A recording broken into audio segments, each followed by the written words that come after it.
Okay, the last problem where we have square roots in a fraction.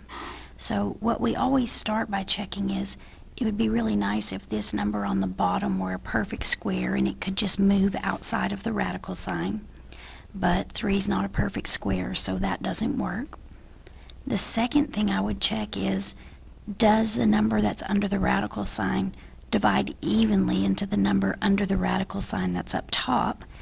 But 3 doesn't divide evenly into 8, so that's not going to work either. So if neither of those two things work, then my last choice is to rationalize the denominator, and that means you multiply top and bottom by what's on the bottom,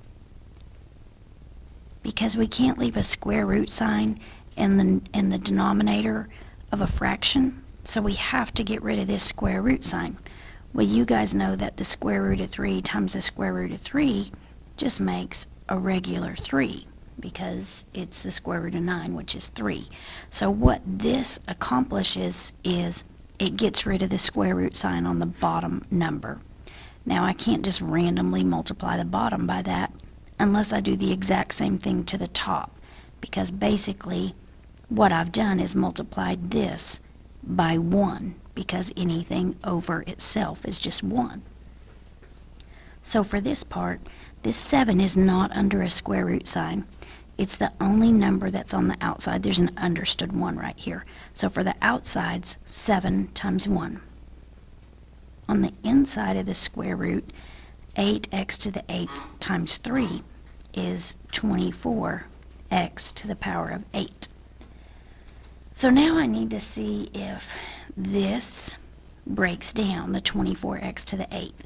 You guys know that 24 is 1 times 24, 2 times 12, 3 times 8, and 4 times 6.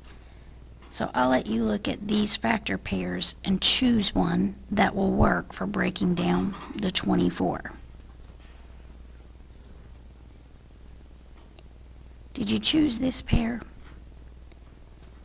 The reason I choose this pair is 4 is a perfect square. None of these other numbers are perfect squares that can move out and make a difference. So my 24, I'm trading it in for a 4 times 6. 4 being the perfect square that will move out. This x to the power of 8, since it's already even, I can just underline it because it will move out and cut in half. So I have my 7 out here. The square root of 4 moves out and turns into a 2. The square root of x to the 8th is x to the 4th. On the inside, all that's left is this 6, and on the bottom I have 3. So I'm almost done. I need to go ahead and multiply these two together. So the 7 times 2x to the 4th is 14x to the 4th. Still have the 6 on the inside and the 3 on the bottom. So the last thing I would check is to see if these numbers reduce. Does 3 divide evenly into 14? And it doesn't.